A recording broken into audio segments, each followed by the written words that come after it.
तो फिल्म की शुरुआत में हम पूरे शहर को क्रिसमस की वजह से सजा हुआ देखते हैं। सारे घर चमकती दमकती नजर आ रही थी। जो नजारा बेहद ही खूबसूरत लग रहा था। यही एक घर ऐसा था जो सजा हुआ नहीं था, जिस घर में हम 3 बच्चों के साथ उनके डैड को देखते। बच्चे अपने डैड से नाराज हो रही थी और साथ ही काफी उदास भी थी, क्योंकि आज क्रिसमस के दिन भी वो अपने बच्चों के साथ वक्त गुजारने की बजाय काम पर जा रही थी। उनकी बातों से हमें पता चलता है कि बच्चों की माँ की मौत हो गई है और अब उनके डैड भी जा रहे हैं। तो उनका ख्याल रखने के लिए एक बूढ़ी औरत को बुलाया जाता है जो उनकी देखभाल करे। और बच्चों की उदासी दूर करने के लिए वो बूढ़ी औरत उन्हें एक प्यारी सी कहानी सुनाती है, बिल्कुल वैसे ही जैसे मैं आपको सुना रही। कहानी एक छोटे बच्चे की है जो एडवेंचर पे गया था, मतलब अपने सफर पर, जो खूबसूरत होने के साथ साथ काफी कठिन भी था। तो अब उस कहानी में हम बर्फीले इलाके में एक काफी बड़ा जंगल देखते हैं जो बर्फ से ढका हुआ था। यही वो बच्चा निकोलस अपने डैड के साथ रहता था। ये दोनों जब लकड़ियाँ काटने जंगल में जाते हैं तो सामने से एक काफी बड़ा भालू इन्हीं की तरफ आ रहा था।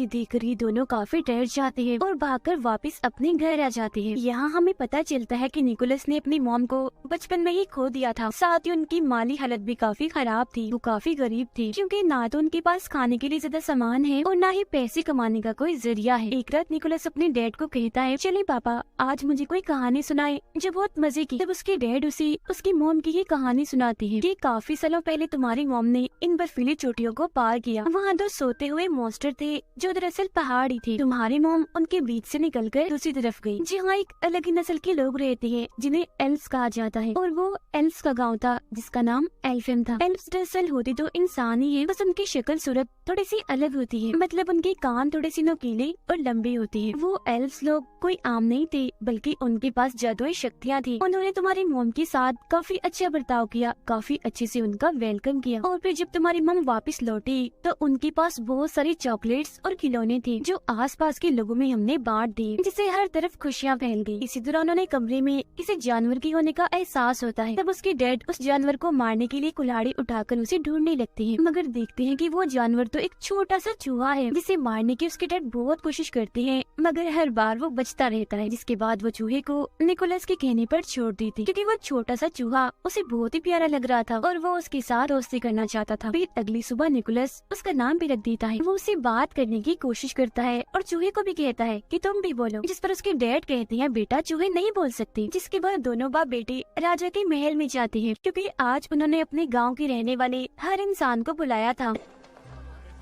राजा उन सभी को बताते हैं कि मैंने उम्मीद के साथ साथ जीने का मकसद भी खो दिया है, और जो इंसान मुझे उम्मीद के साथ साथ जीने का मकसद लाकर देगा तो उसके बदले में मैं उसे माला माल कर दूंगा। अब जो कहानी निकोलस के डैड ने उसे सुनाई थी वो अब पूरे ही गांव में फैल गई थी, जिससे लोगों को लग रहा था कि एल्व्स का गांव एल्फेम सच में पाया जाता है, जहां जाकर वो राजा के लिए खुशियां, उम्मीद और जीने का मकसद ला सकते हैं, जिसके बदले में राजा उन्हें माला माल कर देगा और वो अमीर बन जाएंगे। गाँव के कुछ लोग निकोलस के डैड से मिलने आते हैं और उन्हें अपने साथ चलने का कहती है, जिसमें वो एल्फेम गांव को ढूंढेंगे और राजा के दिए हुए इनाम से अमीर हो जाएंगे। तो अब अपने सारे हालात गरीबी को देखकर उसके डैड भी उनके साथ जाने के लिए मान जाते हैं। ये बात जब वो निकोलस को बताते हैं तो वो उदास हो जाता है, मगर वो उसे तसल्ली देते हुए कहते हैं, मैं वादा करता हूँ बेटा 7 से 8 दिन में मैं वापिस आ जाऊंगा और मेरे आने तक तुम्हारा ख्याल मेरी बहन रखेगी। फिर जब उसके डैड की बहन घर आती है तो वो उसके डैड के सामने तो काफी अच्छी अच्छी बातें करती है, बहुत अच्छे से पेश आती है, मगर जब उसके डैड जाते हैं तो वो अपना रंग दिखाने लगती है। वो पूरे घर पर कब्जा करके निकोलस के साथ काफी बुरा करती है। वो उसका सामान देकर घर से बाहर निकाल देती है। सामान में निकोलस की एक गुड़िया भी थी जो सब्जी की बनी हुई थी। वो उसे बेहद ही प्यारी थी, क्योंकि उसकी मॉम ने वो बनाई थी, जो उनकी आखिरी निशानी थी। बाहर आने के बाद निकोलस अपने लिए एक टेंट लगाता है और अपने चूहे दोस्त के साथ रात बाहर ही गुजारता है। अब काफी दिन हो गई थी, मगर अभी तक उसके डैड वापस नहीं आए थे, जिससे वो भी अब अपने डैड के वापस आने की उम्मीद खो चुका था। उसे लग रहा था कि कहीं उसके डैड के साथ कुछ हो ना गया हो। अब खाने की तंगी तो उन्हें पहले से ही थी, मगर एक दिन उसके डैड की बहन उसे काफी मजेदार सूप बना के देती है, जिसे काफी मजे लेकर निकोलस पीता भी है। मगर तभी वो बताती है कि ये सूप मैंने तुम्हारी गुड़िया से बनाया, जिस उसे काफी गुस्सा आ गया था, इसलिए वो उस पर चिल्लाने लगता है। मगर अब तभी निकोलस की नजर अपने जलती हुई टोपी पर जाती है जो उसकी मॉम ने ही बनाई थी। तब वो जल्दी से टोपी लेकर बाहर आता है और बर्फ में उसे लगाकर आग बुझा देता है। वो देखता है कि टोपी पर एक नक्शा बना हुआ है और ये नक्शा बिल्कुल वैसे था जैसे उसके डैड ने उसे कहानी सुनाई थी, जिससे वो समझ जाता है कि उसकी मॉम की कहानी सच्ची थी। एल्फियम का गाँव सच में पाया जाता है जहाँ जादू है, तो इसीलिए अब वो ये फैसला करता है कि मैं भी उस गाँव में जाऊंगा। और फिर अगले ही दिन वो अपने साथी चूहे के साथ अपने सफर पर निकल जाता है। सफर के दौरान वो चूहे को नए नए अल्फाज सिखा रहा था, हालांकि उसे पता भी था कि बोल नहीं सकता। पूरा एक दिन का सफर तय करने के बाद वो एक गाँव में पहुँचता है जहाँ उसकी मुलाकात एक बूढ़ी औरत से होती है जो उसे वापस जाने का कहती है और ये भी कि तुम्हारी मेहनत बेकार जाएगी, एल्फियम नहीं पाया जाता, उसकी तलाश में ऐसे जगह जगह मत भटको। मगर वो उसकी बात नहीं मानता और अभी भी अपना सफर जारी रखता है। कुछ और दिन का सफर करने के बाद वह गुफा में पनाह लेता है। वहाँ भी बर्फ थी तो पत्थर को रगड़कर वो आग जलाता है और फिर दुआ करने लगता है कि अगर जादू सच में पाया जाता है तो मेरा चूहा बोलकर दिखाए। और फिर तभी सच में उसका चूहा बोलने लगता है, जो देख निकोलस काफी चौंक जाता है।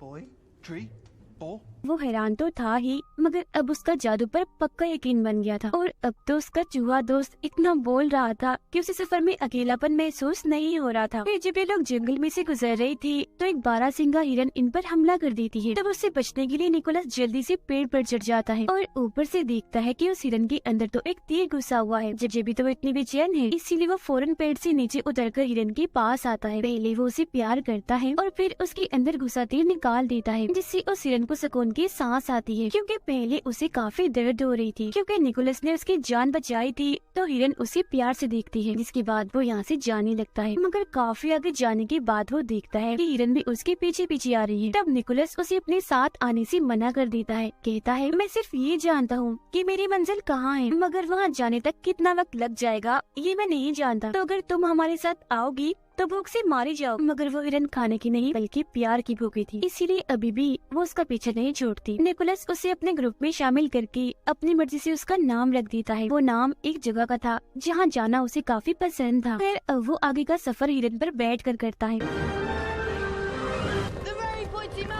और दो सोते हुए मॉन्स्टर्स के पास पहुंच जाता है जो असल में पहाड़ी थे। ये बात उसकी मॉम की कहानी में उसके डैड ने भी सुनाई थी, तो इसका मतलब ये होगा कि इसके पीछे ही एल्फियम गांव है। मगर जब भी तीनों पहाड़ों को पार करके दूसरी तरफ जाते हैं तो इन्हें वहाँ बर्फीली हवाओं के अलावा और कुछ नहीं दिखता। और तभी निकोलस बेहोश होकर गिर जाता है, क्योंकि काफी दिनों से उसने कुछ खाया नहीं था और साथ ही यहाँ ठंड भी बहुत थी। मगर तभी इधर एक बच्ची अपने दादा के साथ आती है। ये दोनों एल्फ्स थे। वो बूढ़ा आदमी जब निकोलस को बेहोश देखता है तो उसके पास आता है और जब वो ये देखता है कि ये तो एक इंसान है तो वो उसकी मदद करने से मना कर देता है। मगर तभी बच्ची बोलती है हमें किसी को भी ऐसी मुसीबत में नहीं छोड़ना चाहिए, कोई भी जरूरतमंद हो जिसे मदद चाहिए हमें हर हाल में उसकी मदद करनी चाहिए, फिर चाहे वो कोई भी हो, एल्फ हो या इंसान हो। जो बात सुनकर उसके दादा निकोलस पर एक जादू करते हैं जिससे वो फौरन होश में आ जाता है। अब बूढ़े आदमी ने उस पर यकीन का जादू किया था, जिसका मतलब था कि अब निकोलस जिस जिस चीज पर यकीन करेगा और यकीन के साथ उसे सोचेगा तो वही होने लगेगा, मतलब कि वही यकीन उसे दिखने लगेगा। निकोलस उन्हें बताता है कि मैं यहाँ अपने डैड को ढूंढने आया हूँ जो एल्फियम की तलाश में निकले थे मगर वापस नहीं आए। जिसके बाद वो उनसे पूछता है अच्छा अब आप ही बता दें एल्फियम कहाँ है। जिस पर बच्ची बोलती है कि अभी हम एल्फियम के बाहर ही खड़े हैं, मगर उसे तो वहाँ बर्फ के अलावा और कुछ भी दिखाई नहीं दे रहा होता। तब बूढ़ा आदमी उसे कहता है तुम यकीन करो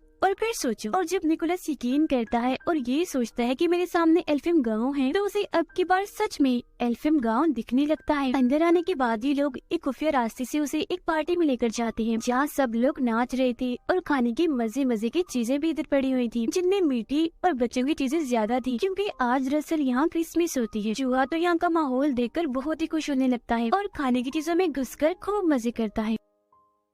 मगर तभी इसी बीच एल्फ्स की रानी वहाँ आ जाती है और सब कुछ तबाह कर देती है, क्योंकि उसने सबको पार्टी करने से मना किया था। वजह ये थी कि सभी एल्फ्स काफी दुखी थे क्योंकि इंसानों ने उन्हें धोखा दिया था। वो एक एल्फ बच्ची को अगवा करके अपने साथ ले गए थे। ये सुनकर निकोलस उठता है तो तो रानी उसे देखकर और भड़क जाती है। कहती है ये क्या, अभी भी हमारे गांव में एक इंसानी बच्चा है, ये क्या हो रहा है इधर। वो निकोलस से पूछती है क्या कर रही हो यहाँ, और वैसे तुम इधर आए ही क्या करने हो, एक और बच्चे चुराने आई हो। जो सुनकर निकोलस उन्हें बताता है नहीं रानी जी, मैं किसी बच्चे को अगवा करने नहीं आया, बल्कि अपने डैड को ढूंढने आया हूँ, क्योंकि वो एल्फिम गांव की तलाश में निकली थी। और आप फिक्र मत कीजिए, मैं आपसे वादा करता हूँ कि वो एल्फ बच्चा जिसे इंसान अगवा करके ले गई है उसे मैं वापस जरूर लेकर आऊंगा। मगर रानी उसकी एक नहीं सुनती और सजा देने के लिए उसे एक मीनार की चोटी में कैद कर देती है। यहाँ उसकी मुलाकात एक उड़ने वाली एल्फ से होती है, जो दरअसल एक एल्फ परी थी। उसे पटाखे फोड़ने का बहुत शौक था, उसके पास जादू था जिसकी मदद से वो हवा में पटाखे फोड़ा करती थी, और एक अच्छी बात, वो हमेशा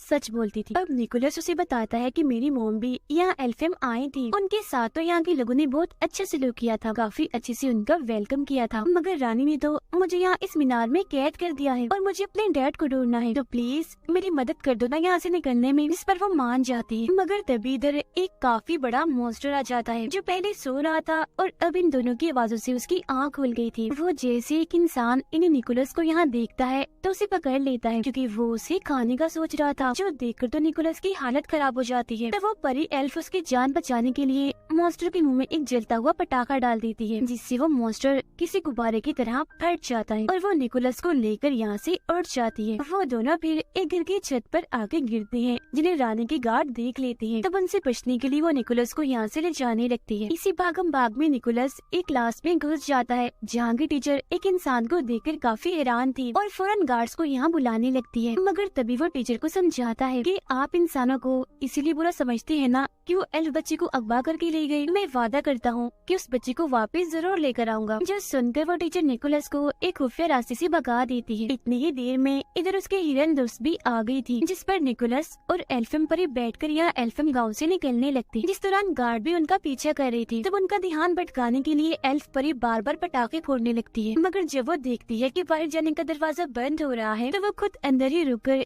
निकोलस को यहाँ से भगा देती। काफी मीलों का सफर तय करने के बाद भी निकोलस को उस अगवा हुए एल्फ बच्चे का कोई नामो निशान नहीं मिलता। फिर जब वो गॉड से दुआ करता है कि मुझे कोई रास्ता दिखाएं, तो तब उसे जंगल में एक गोल्डन रंग की रस्सी बंधी हुई दिखती है, जिसका पीछा करने पर वो एक पिंजरे तक पहुंचता है। इसमें और कोई नहीं बल्कि वो एल्फ बच्चा कैद था। अब इससे पहले वो उसे यहाँ से निकालता, तब इधर कुछ लोग आ जाते हैं, जिनमें निकोलस की डैड भी थी। वो अपने डैड से गले मिलता है और कहता है कि हमें इस एल्फिम बच्चे को वापस छोड़ना होगा, जिस पर उसके डैड समेत सब लोग मना कर देते हैं। कहते हैं कि नहीं, हम इसे वापस नहीं दे सकते, क्योंकि हो सकता है कि राजा इसे देखकर खुश हो, इससे उन्हें उम्मीद और जीने का मकसद मिले, जिसके बदले में वो हमें ढेर सारा पैसा देंगे। तो इसीलिए अब ये निकोलस को भी पेड़ से बांध देते हैं। उसे उसके डैड ही बांध रहे थे, जिस दौरान चूहा उनसे बोल रहा था, उन्हें ऐसा करने से मना कर रहा था। अब चूहे को बोलता हुआ देखकर वो भी काफी हैरान थे।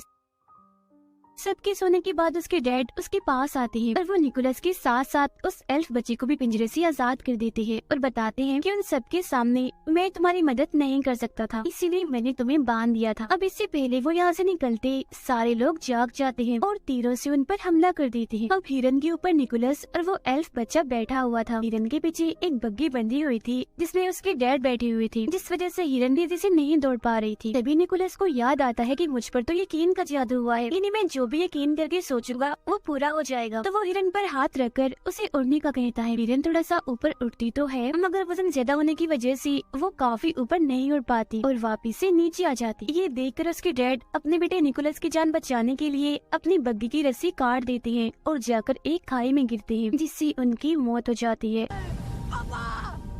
जो देख उसे काफी दुख होता है। अब इसके बाद हिरन निकोलस और अगवा हुए एल्फ बच्चे को एल्फिम पहुंचा देती है। अब क्योंकि निकोलस ने अपना वादा पूरा कर दिया था, यानी उस बच्चे को वापस लाने का, तो ये देखकर एल्फिम की सारे लोग काफी खुश हो जाती हैं और उस बच्चे का डैड निकोलस को ढेर सारे खिलौने देता है, जिससे उसे बहुत खुशी मिलती है। मगर खिलौनों को देखकर उसे ख्याल आता है कि क्यों न मैं भी क्रिसमस के मौके पर सब बच्चों में खिलौने और चीजें बांट कर खुशियाँ फैलाऊं। इसीलिए वो सभी एल्फ से कहता है कि आप यहाँ जो कुछ भी बनाते हो, इन्हें खिलौने खाने पीने की चीजें मेरे लिए आप वो बहुत सारे बना दी, ताकि मैं उन्हें बच्चों में बांटकर खुशियाँ फैला सकूं। तब उसकी ये बात सुनकर सारे लोग खिलौने और खाने पीने की चीजें चॉकलेट्स कैंडीज वगैरह बनाने में लग जाते हैं और बहुत सारा सामान वो बना भी लेते हैं, जिसे काफी बड़े थैले में डालकर निकोलस को देते हैं, जो लेकर वो यहाँ से जाने लगता है। अभी वो थोड़ा आगे गया ही था कि तभी इधर रानी आ जाती है और उसे रोकने के लिए अपना जादू करती है और उसे उल्टा लटका देती है, क्योंकि वो इंसानों को पसंद नहीं करती थी। उसका मानना था